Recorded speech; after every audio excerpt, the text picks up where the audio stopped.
ಬಿಸಿ ಬಿಸಿ ಕೈಮಾ ಉಂಡೆ ಸಾಂಬಾರ್, ಸಾರಿ, ಬಿಸಿ ಬಿಸಿ ಚಿಕನ್ ಕೈಮಾ ಉಂಡೆ sambar ready. Hi, ನಮಸ್ಕಾರ. ಎಲ್ಲರೂ ಹೇಗಿದ್ದೀರಾ? ಎಲ್ಲರೂ ಆರಾಮಾಗಿದ್ದೀರಾ ಅಂತ ಭಾವಿಸ್ತೀನಿ.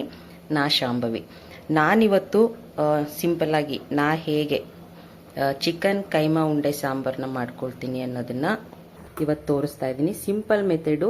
ನಾನಿಲ್ಲಿ ಯಾವುದೇ ರೀತಿ ಮೊಟ್ಟೆ ಆಗಿರ್ಬೋದು, ಬೈಂಡಿಂಗೋಸ್ಕರ ಮೊಟ್ಟೆ ಹಾಕಿ ಮಾಡೋದಾಗಲಿ ಮಾಡಲ್ಲ, ನೀಟಾಗಿ ಬರುತ್ತೆ. ಸೊ ಬನ್ನಿ, ಹೇಗೆ ಪ್ರಿಪೇರ್ ಮಾಡ್ತೀನಿ ಅನ್ನೋದನ್ನು ನಿಮಗೆ ತೋರಿಸ್ಕೊಡ್ತೀನಿ. ಇಲ್ಲಿ ಅರ್ಧ kg ಮೂಳೆ ಇರುವಂಥ ಚಿಕನ್ನ ತೆಗೆದಿಟ್ಕೊಂಡಿದ್ದೀನಿ. ಮತ್ತು ಇಲ್ಲಿ ಬೋನ್ಲೆಸ್ಸು ಮೂಳೆ ಇಲ್ಲದೆ ಇರೋದನ್ನ ಸಣ್ಣದಾಗಿ ಹಚ್ಚಿಟ್ಕೊಂಡಿದ್ದೀನಿ, ಒಂದು 200 ಗ್ರಾಮ್ ಅಷ್ಟು. ಈಗ ಎಣ್ಣೆ ಏನು ಹಾಕ್ತಾ ಇಲ್ಲ, ಡೈರೆಕ್ಟಾಗಿ ಏನು ವಿತ್ ಬೋನ್ ಇತ್ತು ಅದನ್ನು ಫ್ರೈ ಆಗ್ಲಿಕ್ಕೆ ಇಟ್ಟಿದ್ದೀನಿ. ಬೇಕು ಅಂದರೆ ನೀವು ಎಣ್ಣೆ ಕೂಡ ಹಾಕ್ಕೊಂಡು ಮಾಡ್ಬೋದು. ನಾನು ಚಿಕನಲ್ಲೇ ಎಣ್ಣೆ ಬಿಟ್ಕೊಳ್ಳುತ್ತೆ ಅನ್ನೋ ಕಾರಣಕ್ಕೆ ಎಣ್ಣೆ ಹಾಕ್ಕೊಂಡಿಲ್ಲ. ಇದು ಸ್ವಲ್ಪ ಕುಕ್ ಆಗೋದ್ರೊಳಗಡೆ ಮಸಾಲೆ ರೆಡಿ ಮಾಡ್ಕೊಬರ್ತೀನಿ. ಇಲ್ಲಿ ಮಸಾಲೆಗೆ ತೆಂಗಿನಕಾಯಿ, ಈರುಳ್ಳಿ, ಟೊಮೊಟೊ, ಕೊತ್ತಂಬರಿ ಸೊಪ್ಪು, 1 ಈರುಳ್ಳಿ 1 ಟೊಮೊಟೊ ತೊಗೊಂಡಿದ್ದೀನಿ. ಮತ್ತು ಶುಂಠಿ, ಬೆಳ್ಳುಳ್ಳಿ, ಹಸಿಮೆಣಸಿಕಾಯಿ, ಚಕ್ಕೆ, ಲವಂಗ, ಕಾಳುಮೆಣಸು, ಕಡಲೆ ಮತ್ತು ಸ್ವಲ್ಪ ಅರಿಶಿನ ಹಾಕ್ಕೊಳ್ತೀನಿ. ಇದಿಷ್ಟನ್ನು ಸೇರಿಸಿ ಪೇಸ್ಟ್ ಮಾಡ್ಕೊಳ್ತೀನಿ. ಇದ್ರ ಜೊತೆಗೆ ಸ್ವಲ್ಪ ಗಸಗಸೆಯನ್ನು ಹಾಕ್ಕೊಳ್ತಾ ಇದ್ದೀನಿ. ಈಗ ಇದಕ್ಕೆ ಸಾಂಬಾರ್ ಪುಡಿ ಸೇರಿಸ್ಕೊಳ್ತಾ ಇದ್ದೀನಿ. ನಿಮ್ಮದು ಖಾರ ಹೇಗಿರುತ್ತೆ ನೋಡಿ ಹಾಕೋಬೋದು. ನಾನು 2 ಸ್ಪೂನು ಸಾಂಬಾರ್ ಪುಡಿ ಸೇರಿಸ್ಕೊಳ್ತಾ ಇದ್ದೀನಿ. ಏನು ರುಬ್ಬಿಟ್ಕೊಂಡಿದ್ದೆ ಅದರಲ್ಲಿ 1/4 ಭಾಗ ಜಾರಲ್ಲೇ ಬಿಟ್ಟಿದ್ದೀನಿ. ಇನ್ನು ಮಿಕ್ಕಿದ್ದನ್ನು ತೆಗೆದಿಟ್ಕೊಂಡಿದ್ದೀನಿ. ಈಗ ಈ ಜಾರ್ ಒಳಗಡೆ ಕಟ್ ಮಾಡಿ ಇಟ್ಕೊಂಡಿರೋ ಬೋನ್ಲೆಸ್ದು ಚಿಕನ್ನ ಹಾಕ್ಕೊಳ್ತೀನಿ. ಈಗ ಇದನ್ನ ಎಷ್ಟು ಸಾಧ್ಯ ಅಷ್ಟು ಪೇಸ್ಟ್ ಮಾಡ್ಕೊಳ್ಳೋಕ್ಕೆ ಟ್ರೈ ಮಾಡ್ತೀನಿ. ನೋಡಿ, ಉಂಡೆ ಕಟ್ಟೋ ಅದಕ್ಕೆ ನೀಟಾಗಿ ಈ ಥರ ಪೇಸ್ಟ್ ಮಾಡ್ಕೊಂಡಿದ್ದೀನಿ. ಚಿಕನ್ ಈ ಥರ ಕುಕ್ ಆಗಿದೆ. ಈಗ ರುಬ್ಬಿಟ್ಕೊಂಡಿದ್ದು ಪೇಸ್ಟ್ನ ಏನಿದೆ ಅದನ್ನು ಹಾಕ್ಕೊಳ್ತಾ ಇದ್ದೀನಿ. ನಿಮಗೆ ಸಾರನ್ನ ತುಂಬ ಗಟ್ಟಿಯಾಗಿ ಮಾಡ್ಕೋಬಾರ್ದು, ಯಾಕಂದರೆ ಕೈಮಾ ಉಂಡೆನ ಹಾಕಿದಾಗ ತುಂಬ ಗಟ್ಟಿಯಾಗಿಬಿಡುತ್ತೆ. ಸೊ ಆದಷ್ಟು ಸ್ವಲ್ಪ ತಿಳಿಯಾಗಿ ಮಾಡಿಕೊಂಡು ಆಮೇಲೆ ಕೈಮಾ ಉಂಡೆನ ಹಾಕಿದ್ರೆ ಕನ್ಸಿಸ್ಟೆನ್ಸಿ ಸರಿಯಾಗಿ ಬರುತ್ತೆ. ಇದು ಕಂಪ್ಲೀಟಾಗಿ ಕುಕ್ ಆಗಬೇಕು.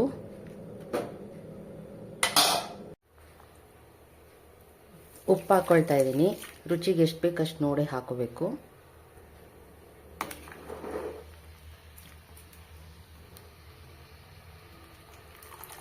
ಈ ಕನ್ಸಿಸ್ಟೆನ್ಸಿಗೆ ಇಟ್ಕೊಂಡಿದ್ದೀನಿ. ಈಗ ನಾನು ಕೈಮಾ ಉಂಡೆ ಹಾಕಿದ್ಮೇಲೆ ಅದು ಸ್ವಲ್ಪ ಗಟ್ಟಿ ಆಗುತ್ತೆ.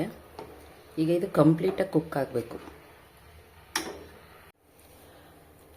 ಇದಕ್ಕೆ ಬೇಕು ಅಂದರೆ ಈರುಳ್ಳಿ, ಕೊತ್ತಂಬರಿ ಸೊಪ್ಪು, ಮೊಟ್ಟೆ ಕೂಡ ಹಾಕ್ಕೊಳ್ತಾರೆ ಬೈಂಡಿಂಗೋಸ್ಕರ, ಕಡಲೆ ಪುಡಿನೂ ಹಾಕ್ಕೊಳ್ತಾರೆ. ಬಟ್ ನನಗೆ ಬೇಡ, ಯಾಕಂದರೆ ಇದೇ ಬೈಂಡಿಂಗ್ ಚೆನ್ನಾಗಿದೆ, ನನಗೆ ಇಷ್ಟೇ ಸಾಕು. ಮತ್ತು ಈರುಳ್ಳಿ ಹಾಕೋರು ಚೆನ್ನಾಗಿರುತ್ತೆ, ಬಟ್ ನಾನು ಈರುಳ್ಳಿನ ಆ್ಯಡ್ ಮಾಡ್ತಾಯಿಲ್ಲ. ನಿಮ್ಗೆ ಇಷ್ಟ ಇರೋರು ಅದನ್ನು ಈರುಳ್ಳಿ ಮತ್ತು ಕೊತ್ತಂಬರಿ ಸೊಪ್ಪನ್ನ ಹಾಕೋಬೋದು. ಉಂಡೆ ಕಟ್ಟೋದ್ವಾಗಲೇ ನಾನು ಇದಕ್ಕೆ ಸ್ವಲ್ಪ ಪುಡಿ ಉಪ್ಪನ್ನ ಸೇರಿಸ್ಕೊಳ್ತಾ ಇದ್ದೀನಿ.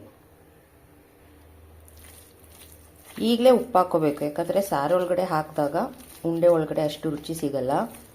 ಸೊ ಹಾಗಾಗಿ ಉಪ್ಪನ್ನ ಸೇರಿಸ್ಕೊಂಡು ಈಗಲೇ ಉಂಡೆ ಕಟ್ಕೋಬೇಕು. ನಿಮಗೆ ಯಾವ ಸೈಜ್ ಬೇಕೋ ಆ ಸೈಜ್ನ ನೀವು ಕಟ್ಕೋಬೋದು. ನಾನು ಸ್ವಲ್ಪ ಸಣ್ಣದಾಗಿ ಕಟ್ಕೊಳ್ತೀನಿ. ನೋಡಿ, ಬೈಂಡಿಂಗ್ ನಿಮ್ಗೆ ಕಾಣ್ತಾ ಇರ್ಬೋದು, ನೀಟಾಗಿದೆ. ಸೊ ಹಾಗಾಗಿ ನಾನು ಏನು ಎಕ್ಸ್ಟ್ರಾ ಆ್ಯಡ್ ಮಾಡಿಲ್ಲ. ನೋಡಿ, ನಾನು ಈ ಥರ ಉಂಡೆ ಕಟ್ಕೊಂಡಿದ್ದೀನಿ. ಇನ್ನು ದಪ್ಪದಾಗೂ ಕೂಡ ಕಟ್ಕೋಬೋದು, ಬಟ್ ಬೆಂದಮೇಲೆ ಇನ್ನೂ ಸ್ವಲ್ಪ ದಪ್ಪ ಆಗುತ್ತೆ ಅಂತ ನಾನು ಈ ಸೈಜ್ ಹಾಕ್ಕೊಂಡಿದ್ದೀನಿ. ಸಾಂಬಾರು ಇನ್ನೂ ಕುಕ್ ಆಗಬೇಕು.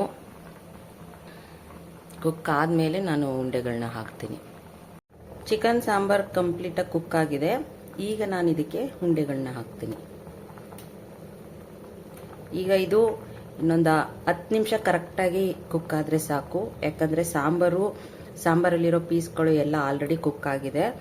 ಸೊ ಇದು ಕುಕ್ ಆಗೋಕ್ಕೆ ಒಂದು 10 ನಿಮಿಷ ಸಾಕಾಗುತ್ತೆ. ಅದಕ್ಕೆ ಉಪ್ಪು ಖಾರ ಎಲ್ಲ ಹಿಡಿಲಿಕ್ಕೆ.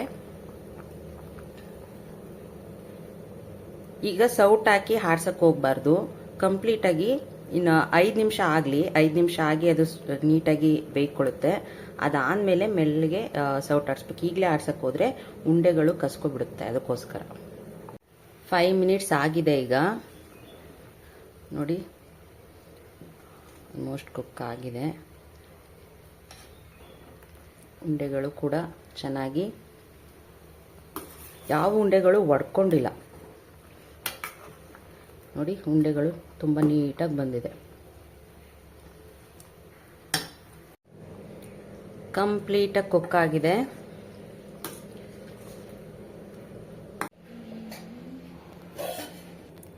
ಚಿಕನ್ ಕೈಮಾ ಉಂಡೆ ಸಾಂಬಾರ್ ರೆಡಿ. ಇದು ನಾನು ಮಾಡ್ಕೊಳ್ಳೋ ಮೆಥಡು. ಇಷ್ಟ ಆಗಿದ್ರೆ ಲೈಕ್ ಮಾಡಿ. Thank you.